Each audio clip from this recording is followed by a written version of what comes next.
અત્યાર સુધી આપણે અનેકવાર એવું સાંભળ્યું છે કે હિન્દી ચીની ભાઈ ભાઈ, પણ આ દ્રશ્યો જોઈને એવું લાગે છે કે ટ્રમ્પ ચીન ભાઈ ભાઈ.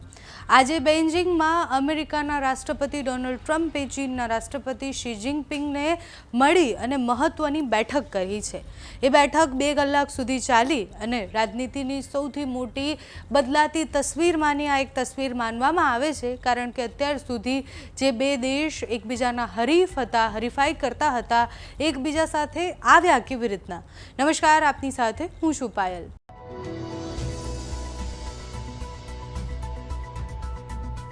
બેઇજિંગના great hall of the people ખાતે શી જિનપિંગે ટ્રમ્પનું સ્વાગત કર્યું. ટ્રમ્પને ગાર્ડ ઓફ ઓનર આપવામાં આવ્યું અને બંને નેતાઓએ હાથ મિલાવ્યા. ટ્રમ્પ અને જિનપિંગની બેઠક 2 કલાક સુધી ચાલી. બેઠકની શરૂઆતમાં શી જિનપિંગે કહ્યું કે આખી દુનિયા આ બેઠક પર નજર રાખી રહી છે. તેમણે એમ પણ કહ્યું કે દુનિયા ઝડપથી બદલાઈ રહી છે અને યુએસ ચીનના સંબંધો એ વૈશ્વિક સ્થિતિમાં ખૂબ મહત્ત્વના પણ છે. સાથે એમણે એવું પણ કહ્યું કે આપણે ભાગીદાર બનવાની જરૂર છે, હરીફ નહીં.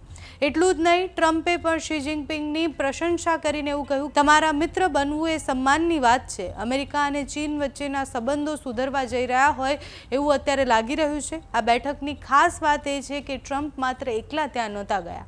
ટ્રમ્પના પ્રતિનિધિ મંડળમાં એલન મસ્ક પણ હતા, એપલના સીઈઓ ટીમ કુક પણ હતા, બોઈંગના સીઈઓ પણ હતા અને અનેક ઉદ્યોગપતિ એમની સાથે ગયા હતા.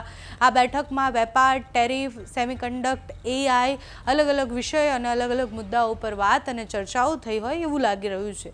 મહત્વની વાત એ છે કે આ મુલાકાત અગાઉ માર્ચ મહિનામાં યોજાવાની હતી, પરંતુ ઈરાન યુદ્ધની સ્થિતિને કારણે તે મુલતવી રાખવામાં આવી હતી. વેપાર, ટેકનોલોજી અને વૈશ્વિક સુરક્ષાના મુદ્દે આજે પણ ચર્ચા થઈ છે.